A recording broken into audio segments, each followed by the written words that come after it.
Hello there, welcome to the Saroid channel wherever you are in the world, and so much love to each and every one of you. How are you doing? I hope you're doing remarkably well. I'm doing fabulous, thank you very much, and I'm so delighted you've joined me for part 4 of our story.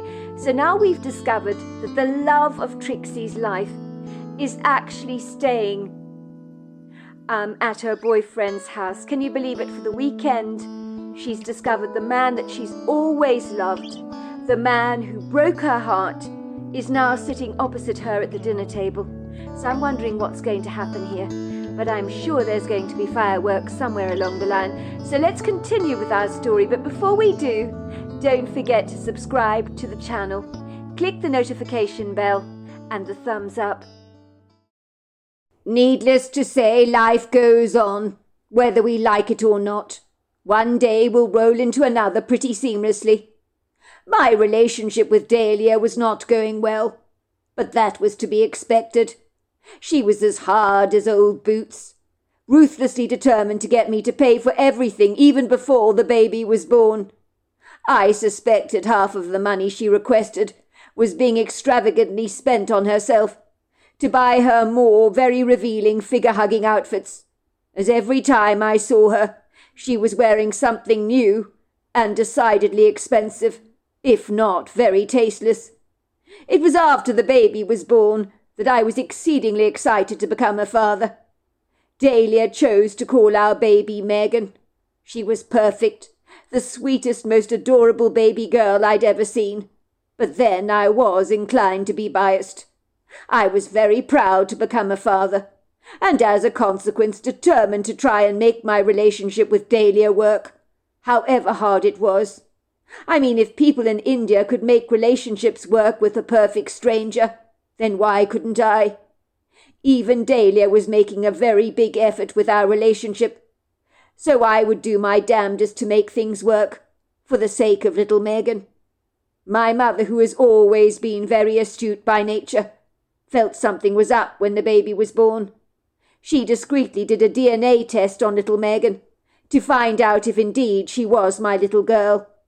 It was with shock horror that I was soon to discover that Megan was not my little girl, and that Dahlia had set me up so that I would be a father to her child and give her daughter a good life, given I was successful in the workplace, earning a respectable, reasonably good income, and my parents were both wealthy. It turned out that me and Megan had not been intimate together at Rod's bachelor party. It would have been impossible for me to succeed in that regard. Dahlia had been pregnant all along when she'd set me up. She deliberately spiked my drink that evening and cunningly prepared the bedroom at the hotel, so it deceitfully looked like we'd been intimate together. She told me I'd been out for the count. She had slipped something in my drink at the party. I do not remember ever meeting her, ever seeing her, nor does anybody else at the party. She finally admitted the bitter truth. Yes, she had set me up. Yes, it had been intentional. Yes, it had been pre-planned. My parents were wealthy. She believed that if I were to be the father of her child, her daughter would be set up for life financially. She had been looking for someone decidedly wealthy, who would be a soft touch that could be artfully manipulated. Obviously, she thought that I would be a soft target. She thought I could be easily duped, so I don't exactly know what that says about me. She was grievously upset that my mother had stumbled across the truth. For some bizarre reason, she believed that she could get away with deceiving my family into assuming that Megan was my little girl. But she had underestimated how shrewd my mother actually was. "So you deliberately set me up?" I asked her. "Why would you do such a dreadful thing, Dahlia? That's a cruel thing to do. I thought I cheated on my girlfriend Trixie at the time. I can't understand you." "I'm a mother, Colton. I'd do anything for my little girl. Surely you can understand that. If you must know, I grew up in a trailer park. I had life very hard. My parents were perennial drunks, and sometimes there wasn't enough food in the house to feed us all. It was very tough and hard going. I grew up in a dog-eat-dog world. But I don't expect you to understand that because you've always had things good. It's a kind of world where the toughest survive. You either sink or swim. I chose the latter. I wanted a better life for me and my girl. I'd been through so many hard times. I didn't want that for my child. So I got creative as how I could make that happen. When I learnt about you, your religious beliefs and ethics, I saw you as a soft touch, Colton. You're a desperately nice person. It was easy to manipulate you. And yes, I saw you as a meal ticket. I knew you would never check your daughter's DNA once she was born, because with one look at her, you'd believe she was unequivocally yours. And doing a DNA test would almost be a tacky thing for you to do, so you just wouldn't do it. I hadn't bargained, of course, that your mother would be ahead of the game and clandestinely check Megan's DNA. I mean, can you blame me for doing this? Put yourself in my shoes, Colton. Imagine growing up in an environment where everything is a constant struggle. Nothing ever came easily for me, you know. It's called survival. You do what you have to do to feed your children and to give them the best life you can. Call me ruthless, call me despicable, call me manipulative if you like. I don't care. I just want the best for little Megan. Can you not see that? I guess there was a part of me that could understand why Dahlia was so desperate to find a father for little Megan. But I certainly didn't appreciate being duped in the way that I had been. For she had come along like a great big rhinoceros and bulldozed my entire life. I was exceedingly heartbroken to discover that Megan was not my little girl. That was the hardest part of it all. It is true, after she was born, I was absolutely convinced she was mine. I'd never have dreamed of doing a DNA test. It would feel like I was doubting my own progeny. I loved her as if she was my beloved little girl, because love is not just about blood, as any adopted parent will easily tell you. In the end, I guess Dahlia won her little game. I loved little Megan as if she was my own, and so did both of my parents. So I insisted on sending Dahlia money every single month, and continue to do so. My parents had agreed to pay for Megan's education. So despite everything, we have all made little Megan part of our lives. So she has been adopted by my family, in a manner of speaking. So Megan will get the good life that Dahlia envisaged for her little girl. And my father helped Dahlia to start up her own nail salon, which has become a thriving success. So in the end, the woman with her manipulative plans did actually win. 5 years had gone by, and I had been on a few horrendous dates since then, where the women, I hasten to say, were not interested in getting to know me as a person. It was clear they just wanted one-night stands with me, and I'm not the kind of guy that's interested in a fling. I don't want to waste my time with shallow, meaningless liaisons. I know people enjoy meeting up with perfect strangers in that regard, but that absolutely is not for me. I want to get to know a woman before things get more intimate between us. But the girls I met didn't seem to be on the same page as I was. I retracted from the dating life, deciding it was too much like grievous hard work. And in the end I thought I'd sooner be alone, rather than put up with all that hassle. I was hoping I'd meet someone special, of course I was. But the only woman I really cared about was Trixie. But then she had no interest in me. There was no point in trying to reconnect with Trixie. She had made it painfully clear to me that I wasn't even her type. Yet I will admit a day did not go by when I didn't think about her, and regret greatly that we were not together. But if she didn't feel the same way about me, what was the point anyway?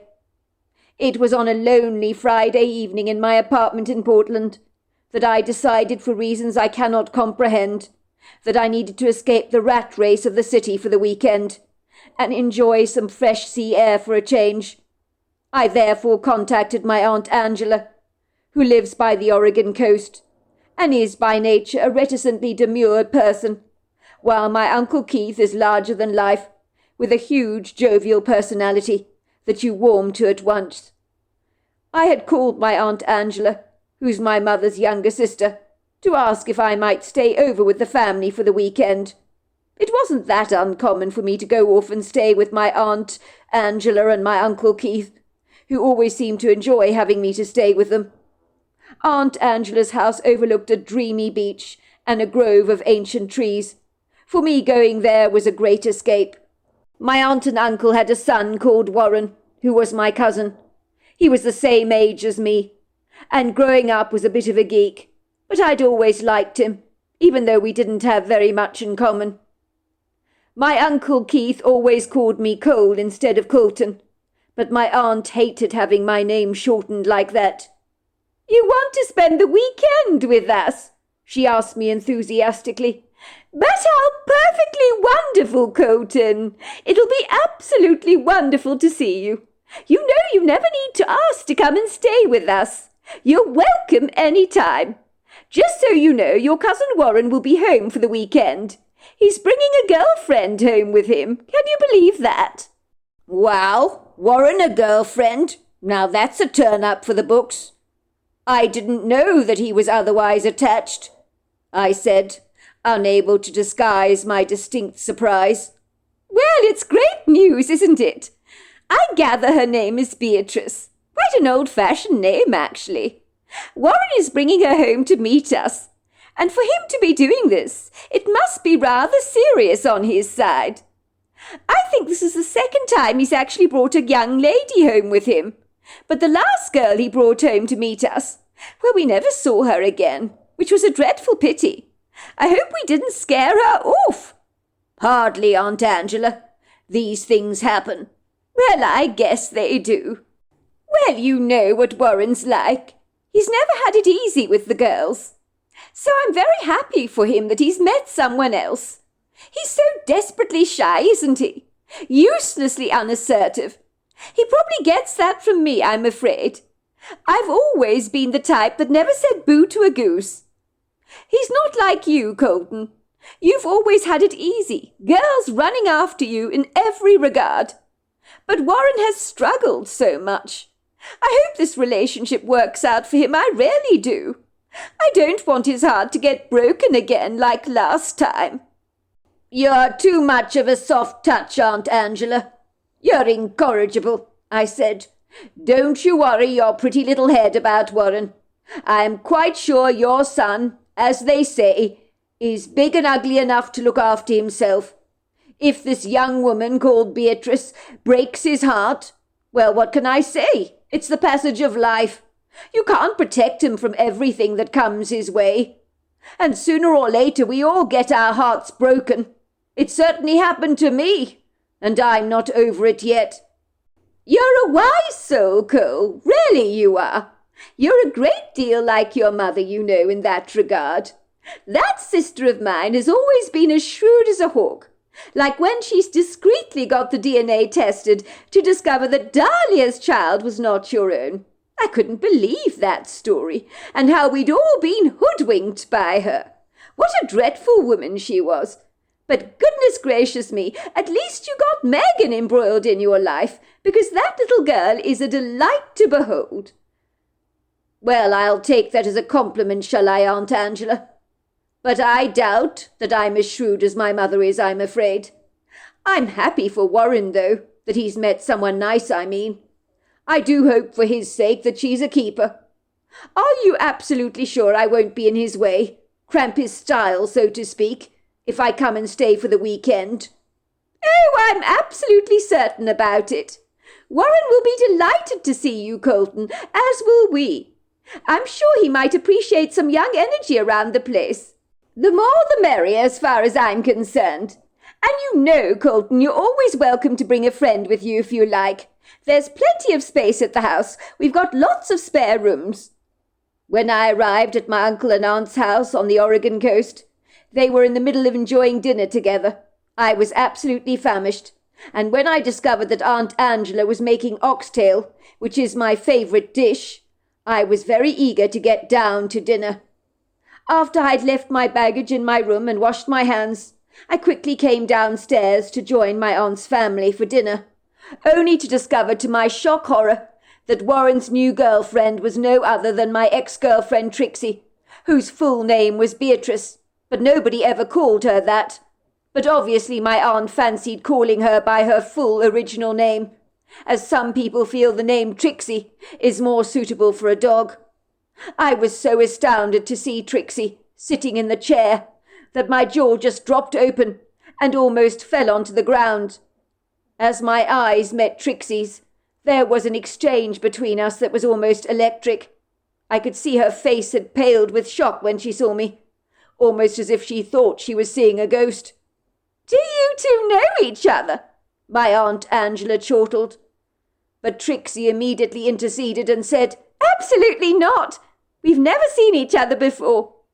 I immediately agreed that we had never met, but the words did not slide so easily out of my mouth. I'm not sure my aunt was buying any of it. She says my mother's discerning, but let's not kid, Aunt Angela is extremely astute, and I think she could easily sense we recognized each other. She cast me a bewildered look, as if to say, "What's going on here?" I was so confounded to see Trixie, obviously I was, so much so that I tried not to look at her during dinner, because I was getting so distracted, and I was barely able to concentrate on the delicious oxtail I was eating. It pained me to look at her, especially when Warren kept putting his hand over hers. I had no idea what game Trixie was playing, but what the hell was she doing with my cousin Warren in the first place? That I could not understand. I knew unequivocally those two had absolutely nothing in common. It was more than a little bizarre that they seemed to be together. I couldn't help but feel sorry for my cousin Warren. He looked so animated, so deliriously happy to have Trixie at his side. But I could predict that this was a relationship that would never ever last. I privately wondered what had happened to Trixie's relationship with the man in the photograph I'd seen on the desk in the hall, when I'd come to her apartment to pick up my stuff. She had made no secret of the fact that she was seeing someone else, as if she'd changed her brand of peanut butter overnight. That was how quick she was to replace me. She must have ended that relationship a while ago. But what on earth had induced her to go out with Warren of all people? As you can imagine, when I retired to bed that evening, I was exceedingly restless. I couldn't get a wink of sleep. I was glad that Trixie was not sharing a bedroom with Warren, but was sleeping in a spare room. My aunt wouldn't have had it any other way. The thought of them being together would have driven me insanely mad. Seeing Trixie again had stirred up a wild storm within me that I couldn't silence for a second, as it thrashed through me all night. I realized that I'd never stopped loving her for a second, but I knew she could not return that love back to me. She had made it clear to me that I was not her type. So did I imagine all the electricity between us that evening, when we'd seen each other again for the first time in 5 years? I had wanted to throw her in my arms and never ever let her go. I didn't know how I was going to get through this weekend with Trixie by Warren's side all the time, and having to keep up the pretenses that we didn't even know each other. It was killing me seeing her with my cousin. And I know my Aunt Angela had not been fooled for a second. She knew that Trixie and I knew each other, and that there was history between us.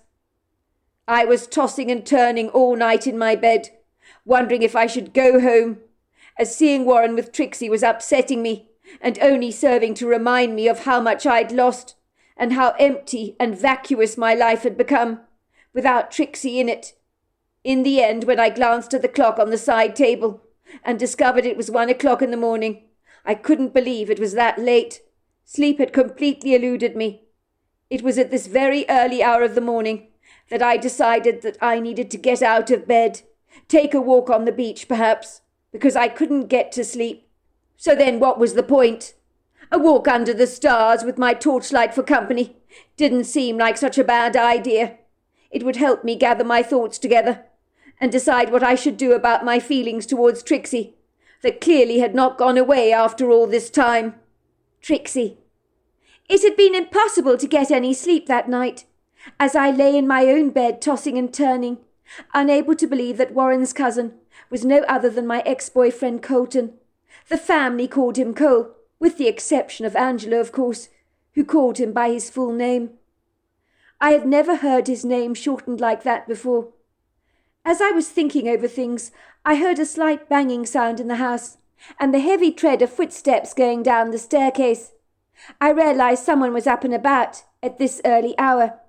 I glanced at my nightstand. It was 1 o'clock. I hadn't been able to get a wink of sleep, but then that wasn't remotely surprising, because Colton was the only thing on my mind. Whoever was wandering around was not being very quiet. I heard a door slam. I sat up in my bed with a start, paying attention to the sounds around me. Someone had exited the house at this outrageously early hour of the morning. I wondered if it was Warren's father, perhaps. With my curiosity piqued, I trotted over to the window, pulling back the curtain, and that was when I saw him very clearly, washed in the soft illumination of an almost full moon. It was Colton. He had a torch in his hand and was trotting down the wooden steps that were embedded in the hill that reached the beach below. What the hell was Colton doing up at this early hour? Why was he going to the beach? What I did next surprised even me. I promptly pulled my tracksuit on over my pyjamas and put on a pair of sneakers, and gingerly I made my way out of the house, taking ever so much care to be as noiseless as I possibly could. I found a torch in an open cupboard in the kitchen that had been carelessly left wide open by Colton himself, who was obviously looking for a torch to take with him onto the beach. I found a small torch that gave off a satisfactory full beam of light. I discreetly exited the kitchen door, taking care not to make a noise like Colton had done. Frankly, I was rather surprised he hadn't succeeded in waking up the entire household.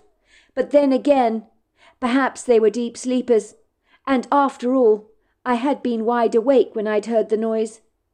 It would seem nothing stirred in the house. Everything remained resolutely quiet. I did wonder if Colton made a habit of getting up at this insane hour of the morning. Was this a new thing with him? I'd always thought that he was the type to sleep in late on a morning, but not tonight. Was he as restless as I was?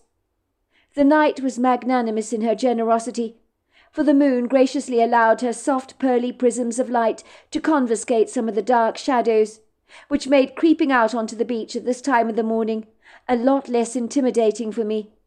The velvety black sky was ornately bejewelled with her allotted assignment of silvery stars that glowed like little tiny galaxies hundreds of light years away. Even I had to admit it was spectacular. There was a gentle breeze blowing, which is often the case at the coast, but the fragrance was very briny. The air was not cold. I'm glad to say it was a reasonably warm night, and it was not unpleasant being out and about at this hour of the morning.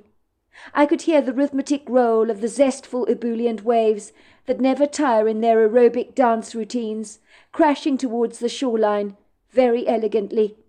I trotted down the wooden steps embedded in the hilly incline, and once I reached the beach sand, I immediately threw my shoes and socks off. I could see Colton had done much the same as me. He had discarded his boots at the bottom of the steps, so that he could walk on the beach sand barefoot. The beach sand was cold to the touch, but it was still a pleasant feeling beneath my feet. I glanced over the long ribbon of sand to look for the figure of Colton strolling down the beach, but there was no sign of him to be seen anywhere. There was no way he could have got far. Perhaps he'd gone into the woods, but then he wouldn't do that barefoot, would he? My gaze focused on the rocky outcrops on the edge of the beach that overlooked the wood grove. Oh, there he was. I could see him now. I observed an ambiguous, foggy, human-like silhouette from the distance that I immediately assumed must be Colton. He appeared to be bending down over the rocks, as if intently looking for something. What on earth was he doing? Had he dropped something, I wondered? The frisky, rather devilish waves were beating viciously against the rocks, pounding them profusely with ubiquitous injections of watery spray. And yet Colton was treacherously navigating his way, rather nonchalantly, across this undulating gathering of rocks, as if it was water off a duck's back to him. Colton's enigmatic, idiosyncratic behaviour at this tenebrific early hour of the morning seemed peculiarly strange to me. Surely the waves flying over the rocks were soaking his clothes, and he was getting badly drenched to the skin. The water was likely to be very cold at this time. I was profoundly conscious of the fact that I was on the beach, practically stalking Colton, like some deranged, obsessed fan, following around a celebrity crush. But I just couldn't help myself. I really needed to know what he was doing. A feeling of nervous anxiety scorched my chest, like the burning sensation you get from acid reflux. What on earth would I say to Colton when I approached him? "Oh, I was just taking a walk on the beach myself. Fancy running into you, Colton. Who would have thought it? What are you doing here?" "Well, yes, as a matter of fact, I do make a habit of getting up at 1 o'clock in the morning. I do it all the time, just to take a light walk, you know. Well, yes, it's a new thing with me. You see, I used to sleep in a lot, late on a morning, but now things have changed exponentially. It's as if my internal body clock has done a complete 180 on me. Oh, what am I doing out here on the rocks? Well, yes, I saw a figure, didn't I? But I had no idea it was you." I needed to get my story straight, to explain my unlikely presence on the beach. I didn't want him to think I'd been following him around. As I rehearsed my lines on what I would actually say to Colton, I decided to approach him with due caution, just in case my confidence suddenly waned, and I felt the desperate urge to retreat on my tracks and go back to whence I'd come, pretending I'd never seen him shooting off in the early hours of the morning to take this walk. I persuaded myself that this was my quintessential opportunity to get him on his own, to remind him to keep storm that we knew each other. Just as I was getting closer to the figure on the rocks, my torchlight suddenly went dead. I began to shake my torch vigorously, to galvanize it to work again, but it resolutely, stubbornly failed me, and things became a whole lot darker. The moonlight helped me to see Colton to an extent. I could see his long, lanky figure leaning awkwardly over a rock pool, almost as if he was scooping something out of the water. What on earth was he doing? I realized he appeared to be wearing a thick, velvety woolen jacket. It was not that cold, for goodness sake. Talk about overkill. He looked like he was dressed for the North Pole on a reasonably mild night like this, which was incongruously absurd. As I approached Colton, I leaned over his long, lanky body, that I couldn't see desperately clearly, as the moon suddenly began to hide rather demurely behind some cloud cover. I tapped him on the shoulder of the woolly jacket. His body was lying flat against the rocks, and he was leaning into the rock pool, with his head peering over the water. "Colton! It's me! It's Trixie! What are you doing?" Colton jumped up, like a spring bean, landing nimbly on 2 feet. But the figure standing before me was not Colton at all. It was an 8-foot, very massive female Bigfoot. How on earth could I have mistaken Colton for her? You've got to be kidding me. This just could not be happening to me. Was this even real? Should I be afraid? Wake up, I told myself. This is just a dream. Of course it's a dream. You must be in your bed having a lucid dream. That's what this is about. I could persuade myself that this was indeed the case, as much as I liked, but it didn't change the fact that this was no dream, and I knew it. I was locking eyes with a female Bigfoot, who seemed as startled to see me as I was to see her. We were staring at each other in abject astonishment. There was no communication between us, but blank stares, but there was something so incredibly expressive about her eyes that made me instantaneously like her, although I knew nothing about her. It's like when you meet someone at the supermarket very briefly. You cross paths with them, flashing them a warm smile. You don't particularly know that person, but you somehow know in your heart that if you did, you'd get along famously. I felt oddly like that, almost as if in some way I could relate to this wild humanoid creature that lived such an incredibly different life to myself. I guess if a wild zebra in the wilderness met a domesticated horse, they would realize they had much in common, for they would recognize the similarities in each other. And I observed the humanness in this Bigfoot, as she did in me. I guess the female Bigfoot had been leaning over the water in the rock pool to look for some sea creatures to eat.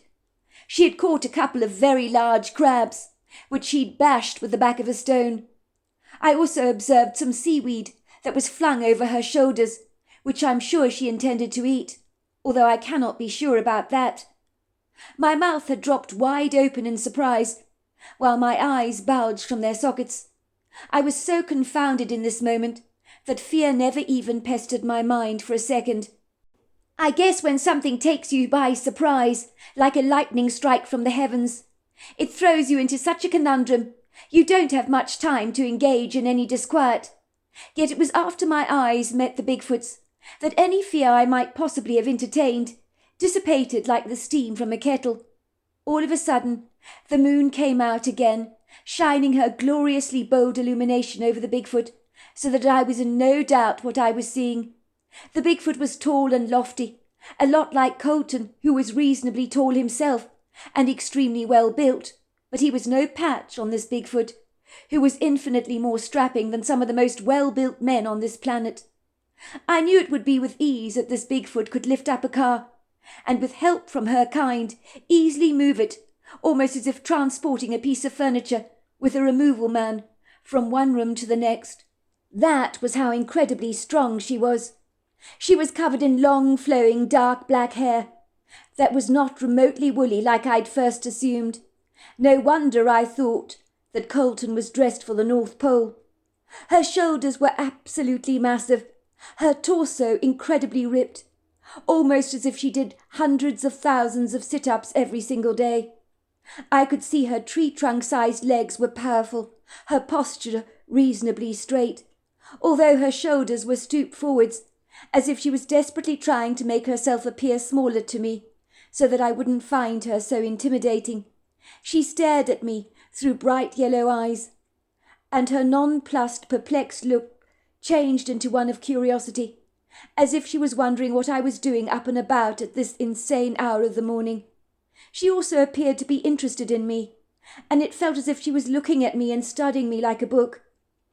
Then what happened next is that she handed me one of her dead crabs, and then I heard the words in my head. "They're very tasty. I hope you enjoy." She then turned around, got back onto the rocky ledge, and began to fish around in the rocky pool, undaunted by my presence. I continued to watch her for some minutes, while feeling such a sense of privilege for encountering such a gentle human creature, who I could see did not have a nasty bone in her entire body. I knew in that second that I would never forget this brilliant evening, when something wildly exciting had crossed my path and changed my perception of reality forever. I glanced down at the beach, and that was when I saw the figure of Colton further up the beach. I was so excited to see him. I wanted to show him the Bigfoot I'd met. I forgot all about my former reservations, about explaining my presence to him on the beach, and I began to run across the sand towards him as fast as I could. My breathing was furious. I ran straight into Colton, almost knocking him over. I grabbed his hand earnestly, the words tumbling out of my mouth like an overexcited child who's seen a shooting star. "Oh, my God! You've got to see this! You've got to see this, Colton! Come with me now!" "Trixie? What the hell? What are you doing up and about at this hour of the morning, and on this beach of all things?" I ignored his questions. "Come with me! You've got to come! There's no time to lose! I've got to show you something! You've got to see this!" Colton could see I was carrying a dead crab in my hand. He looked taken aback by this, but said nothing, as I led him with one hand to the rocky outcrop. My excitement had infected his curiosity, for he knew, judging by my obvious ebullience, that I'd seen something absolutely incredible. So all his questions for the moment were put on the back burner. "She's over there! Look! She's over there! Can you see her? Over there!" "What's over there?" asked Colton. "A female Bigfoot! A female Bigfoot! She gave me this crab I'm carrying. She's fishing in that rock pool. Initially I thought she was you. I tapped her on the shoulder, and then she gave me the crab. She's so nice, Colton, and she's beautiful too." "You thought a Bigfoot was me?"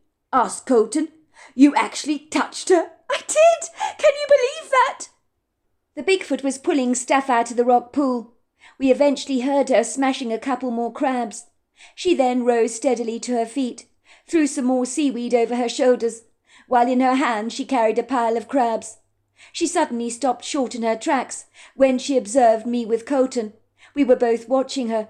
She simply nodded at the both of us, and then glided seamlessly over the beach sand into the woods until she disappeared before our very eyes and was gone. Colton's mouth was hanging wide open in astonishment. Did you see that, Trixie? It was a female Bigfoot. We've just seen a Bigfoot. We began to hug each other impulsively, and Colton held me so close that I could hear his heart thundering in his chest. And then he said to me, You smell good. I've missed you so much, Trixie. You have no idea. I've missed you more than anything in the world. I missed you too, I said. And then we began to kiss. And we sat there on the beach together, holding each other's hands, laughing and talking, and watching the sun rise. We talked for a long time, and he told me all about Dahlia, and why he'd broken up with me. And I admitted that I'd never stopped loving him, and that the photograph on the mantel in my hallway of a buff gentleman had been placed there deliberately to fool him, because he'd hurt me so much. He shook his head and laughed. We've both been bloody fools. Why I ever believed you when you said I was not your type, I honestly don't know. I should never have broken up with you, Trixie. You were the love of my life, and you still are. You have my heart. Fancy meeting you again like this. It was so random, was it not? Maybe it was meant to be. You know what, Trixie?